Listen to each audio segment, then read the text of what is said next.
It's like the fish, swimming around in the water. There's all kinds of them, and some of you like to fish. And what do you do when you go to fish? You do an evil thing. You take a really, really sharp, pointy object, and you cover it with a, succulent piece of whatever to the fish. It's like filet mignon to meat, okay? And you drop that hook in the water, and the hook's floating around. And fish, it's not like you throw the hook in the water, and every time you throw it in, the fish bite. No, it's got to sit there for a little while, and it glimmers just a little bit. And you can watch the fish in shallow or clear water circle around and test and try it. Sometimes they'll even go and nibble at it, and they'll nibble at it, and then eventually they'll go and grab onto it. They'll decide, I want that. But it's not really them deciding they want it. It's just they've gotten so close to it. They've tasted it, they've smelled it, they just haven't gotten to get it yet. And so at some point, that little hook, that hidden little snare, the enticing little object takes control. See, what James is trying to warn us of tonight is that there are all kinds of things in this world, and there are all kinds of things really down deep in your heart that they can drag you away, and they can entice you. And the problem, though, is that if you don't deal with the desire, you're never going to deal with the sin. It's a process that leads to an action. And when you actually do that sin, there's so much before it that the problem is, if we don't start here, we're never going to get control of this. And it leads to a really, really bad place, to death. Now, in America, you don't know much about death. I stood on a bridge in Bosnia last March with Liberty students, where thousands of men were taken out of a city only 15 years ago. Not just men, not just people. These are fathers. And the Serbian soldiers took a knife and cut them from ear to ear and threw their bodies with their necks sliced into the river. Thousands of them, one at a time. You could walk into that city or into the cities that those people fled to, and you can sit down and talk to them and realize the pain of death. I have a buddy who was just in Rwanda.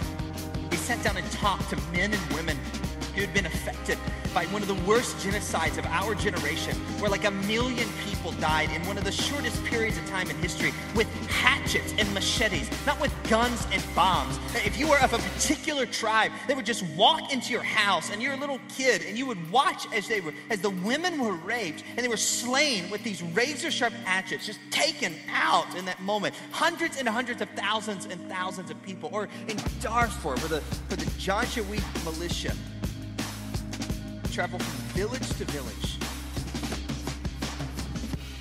systematically killing the people, village to village, professing Christians, coincidentally. Murder, death. When James writes that word that your desire leads to sin and sin leads to death, those are the images he wants to come into your head. What you're playing with, man, you're floating around like a fish, testing. It doesn't lead to good places.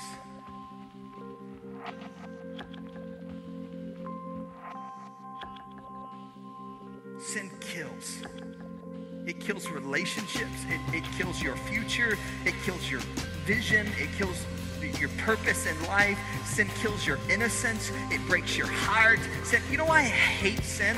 Because I hate what it does to little girls and to little boys whose dads check out on them. I hate what sin does to men and women, like our grandparents, who, because of the greed of people, end up not having retirement money anymore because of the economy. That's what sin does. Sin breaks the hearts of people. Some of you, your best friend from 2 years ago, if they walked by you right now, man, you wouldn't even say a word to them, and they wouldn't say a word to you, because sin ended that relationship. It was the death of that relationship. So it's not about what we do and what we don't do. It's about reality. And when you are dancing around that little hook in the water, or that little trap that it looks so enticing, you think you can sneak in and you can sneak out, and you just get it.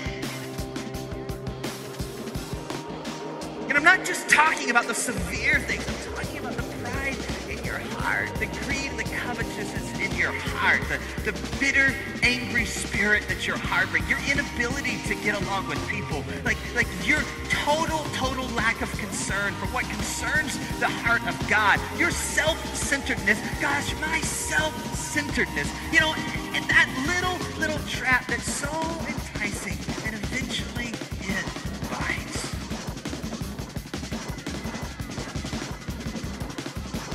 Death.